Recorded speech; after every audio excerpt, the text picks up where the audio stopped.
আসসালামু আলাইকুম, welcome back kitchen with ওরিশা। আজকে আমরা যে রেসিপিটা বানাবো সেটা হলো কারাচি বিরিয়ানি। কারাচি বিরিয়ানি অনেক ফেমাস। আপনারা যে কোনো স্টোরের স্বাদে বা যে কোনো এলাকায় এক এক স্বাদের বিরিয়ানি পাবেন, যেটা হাতের তৈরি একটা বিশেষ টেস্ট থাকে। অনেকগুলো জিনিস মিলিয়ে খাবারের টেস্ট তৈরি করা হয়। তো প্রত্যেক এলাকার টেস্ট ভালো বা মন্দ ডিফারেন্ট হয়ে থাকে। বিরিয়ানি বানানোর একটা কঠিন কাজ, কিন্তু যখন এর স্বাদ ভালো হয় তখন সবাই বলে এই ব্যক্তি ভালো বিরিয়ানি বানাতে পারে। তো আজকে বিশেষভাবে বিরিয়ানি বানাবো, যেটা বাড়ি বা ব্যবসার জন্য আপনারা ব্যবহার করতে পারেন। এখানে আমরা 1 কেজি চাউল, 1 কেজি মাংস, 250 গ্রাম আলুর রেসিপি বানিয়ে দেখাচ্ছি। এই বিরিয়ানিতে আমরা আলু ব্যবহার করব। সবার আগে আমি একটা মিক্সারের ভিতরে এগুলো মশলা ঢেলে দেব। এখানে আমি 7 থেকে 8টা কাঁচামরিচ, অল্প কিছু রসুন এবং আদা কেটে নিয়েছি। এগুলোকে আমি ব্লেন্ডার দিয়ে মিশিয়ে নেব, বা আপনারা চাইলে কাঁটাপুতা দিয়েও বেটে নিতে পারেন। দ্বিতীয়ত এখানে আমি টমেটো নিয়েছি। আসলে কারাচি বিরিয়ানিতে পেঁয়াজ ব্যবহার করা হয় না, কারণ পেঁয়াজ যখন বিরিয়ানিতে আসে তখন বিরিয়ানির স্বাদটা মিষ্টি মিষ্টি হয়ে যায়, আর পেঁয়াজ ডার্ক করে দিলে বিরিয়ানির কালারটাও ডার্ক হয়ে যাবে। তো আমি এখানে 250 গ্রাম টমেটো নিয়েছি। আলুগুলো আমি কেটে নিয়েছি। আমি এখানে 2টো আলু ব্যবহার করেছি। আমি এগুলোর প্রত্যেকটার 2 থেকে 3 পিস করে নিলাম। লেবু আমি নিয়ে নিলাম, সেগুলো আমি গোল করে কেটে নিয়েছি। বিরিয়ানিতে বিশেষ জিনিস হলো এই মশলাগুলো। এখানে কোনো বাজারের বিশেষ মশলা নেই, ঘরের সাধারণ মশলা বা দেশি মশলা নিয়েছি। 2 চামচ গোলমরিচ, 4 থেকে 5টা এলাইচি, একটা স্টার ফুল, 4 থেকে 5টা দারচিনি, 2 চামচ শাহি জিরা, এগুলো কোরমার ভিতরে যাবে। তারপর 3 চা চামচ জিরা, আবারও 4 থেকে 5টা দারচিনি, 7 থেকে 8টা লং, একটা জয়ফল, জাবেত্রী কিছুটা, এগুলো আমি পিষে নেব। এটাই আমাদের বিরিয়ানির মশলা, আর বাকিগুলো আস্তা ঢেলে দেব। তো এটা স্টার্ট করি।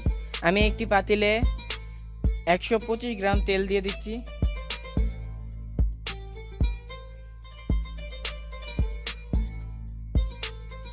তেল ঢালার পর এর মধ্যে অ্যাড করব টমেটো।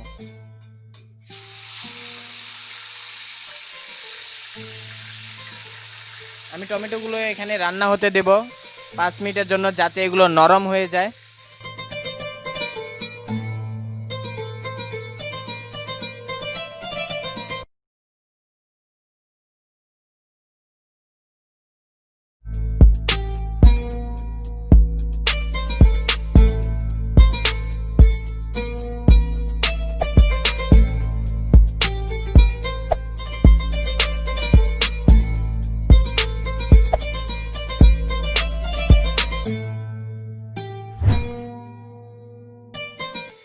টমেটো যখন নরম হবে তখন আমি দিয়ে দেব ওই যে পেস্ট করা মশলাগুলো।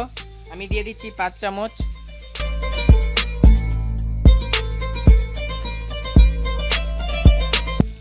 ভালোভাবে এগুলো মিশিয়ে নেব।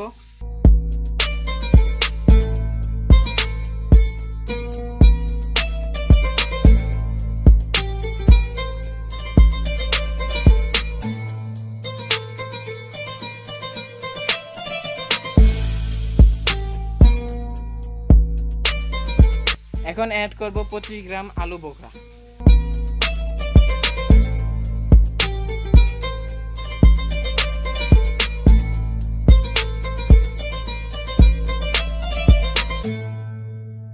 এই মশলাগুলো ঢালার পর এর মধ্যে আমি অ্যাড করব 2 চামচ লবণ।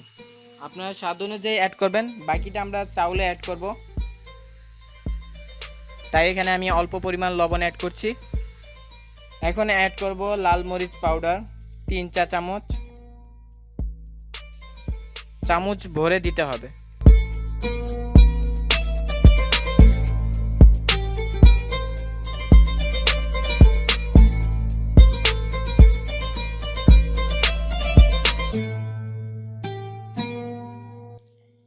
সামান্য হলুদের গুঁড়ো, শুধু রঙের জন্য।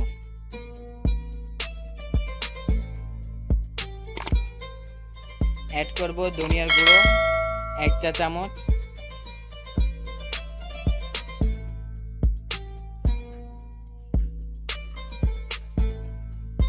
এটাকেও ভালোভাবে আমরা রান্না করব, যতক্ষণ না টমেটো গলে যায় আর মশলাগুলো মিশে যায়। এটাকে প্রায় 5 মিনিটের মতন আমরা ভুনা করব।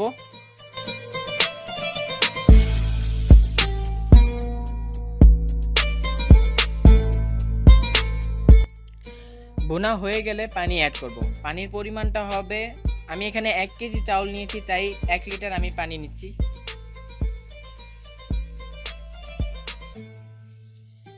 এটাকে ভালোভাবে রান্না করতে হবে। এখানে পানি দেওয়ার কারণ হলো আলু ও মাংসটা আমরা রান্না এখানে করব, আর মশলাগুলোতে তো আলু সিদ্ধ হবে না, তাই পানি যতক্ষণ না ফুটন্ত আসে ততক্ষণ আমরা এটাকে রান্না করতে থাকবো। আমার পানি একদম গরম হয়ে আসছে এবং ফুটন্ত অবস্থায় এসেও পড়েছে, তা আমি এর মধ্যে দিয়ে দেব 100 গ্রাম দই, টক দই।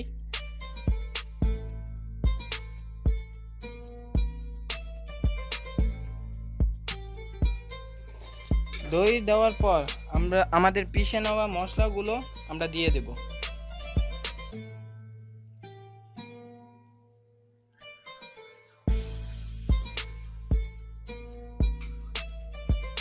এভাবে আমরা 1 থেকে 2 মিনিট পর্যন্ত রেখে দেব।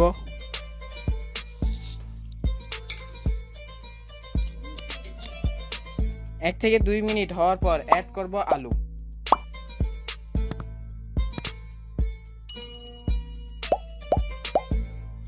আলু আমরা ঢেকে রান্না করব 15 মিনিট পর্যন্ত, যতক্ষণ না আলু সিদ্ধ হয়। আলু ডালার পর আমরা যে মশলাগুলো আলাদা করে রেখেছিলাম সেগুলো ঢেলে দেব।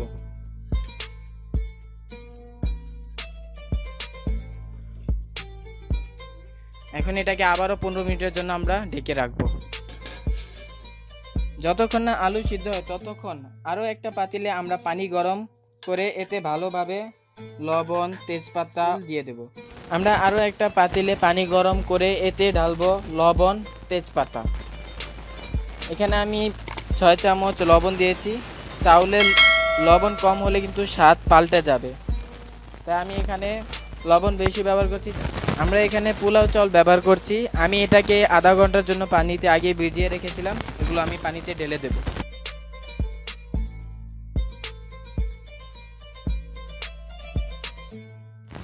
এই চাউল আমরা সম্পূর্ণ রান্না করব না, এর আমরা 1/3 ভাগ রান্না করব এবং বাকিটা আমরা দমে রান্না করব। আমরা এভাবেই চাউলকে কিছুক্ষণ রেখে দেব। আমাদের চাউল রান্না হয়ে গেছে। দেখুন চাউলগুলো বেশি শক্ত হয়নি, আবার বেশি নরমও হয়নি। তো আমরা এখন চুলা বন্ধ করে নিব আর পানি থেকে চাউলগুলো ছেঁকে তুলে নেব।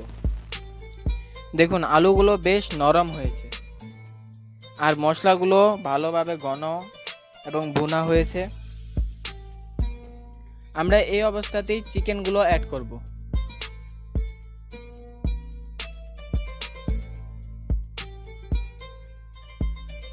এটাকে আমরা 15 মিনিটের জন্য সিদ্ধ করব।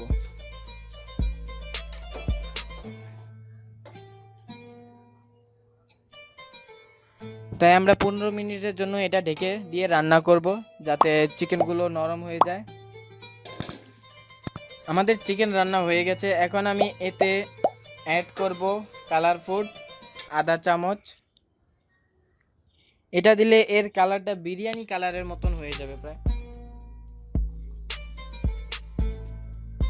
এটাকে আমি ভালোভাবে মিশিয়ে নেব।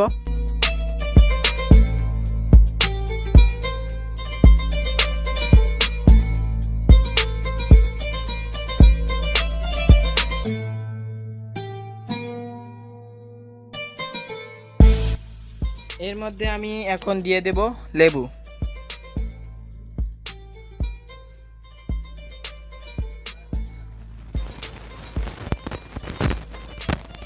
তার উপর দিয়ে দেব ধনিয়া পাতা।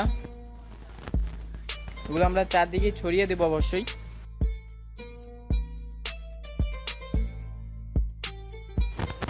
এবং এর উপর দিয়ে দিব আমি চাউল।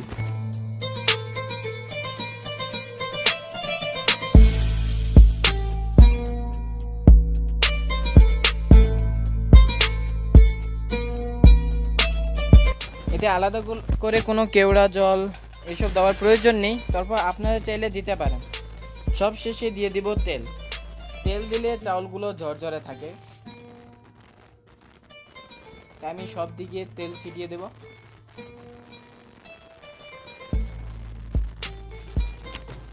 এখন একটা পেপার দিয়ে আমি ঢেকে দেব। আপনারা চাইলে এখানে কাপড় ব্যবহার করতে পারেন। এখন ঢাকনা দিয়ে ঢেকে দেব দমের জন্য। এভাবে আমরা 30 মিনিটের জন্য দমে রাখবো। 5 মিনিট ফুল আছে এবং তারপর নর্মাল আছে এটাকে দমে দেব। এখন এই পোলাওটা দেখুন কত ভালোভাবে দেখা যাচ্ছে, এত সুস্বাদু বিরিয়ানি। বিলিভ মি, আমার জন্য হলো এটা ট্রাই করবেন, আপনি সকল বিরিয়ানির স্বাদ ভুলে যাবেন। এত সুস্বাদু বিরিয়ানি একবার হলেও চেষ্টা করবেন, তাহলে অবশ্যই এটা ট্রাই করছেন আপনারা। আমি তো অনেক চেষ্টা করলাম আপনাদের বোঝাতে, তারপর যদি আপনারা না বুঝে থাকেন তাহলে অবশ্যই আমাকে কমেন্ট করে জানাতে পারেন, আমি এর রিপ্লাই দেব। তো বন্ধুরা, আমাদের এই ভিডিওটাও যদি আপনাদের ভালো লাগে তাহলে ভিডিওকে লাইক করুন, বন্ধু বান্ধব বা ফ্যামিলিদের সাথে শেয়ার করুন এবং কমেন্ট করে জানিয়ে দেন কেমন লাগলো আমাদের এই ভিডিওটা। আর সব শেষে আমাদের চ্যানেলকে অবশ্যই সাবস্ক্রাইব করবেন। দেখা হচ্ছে পরবর্তী ভিডিওতে, সঙ্গেই থাকুন। আসসালামু আলাইকুম।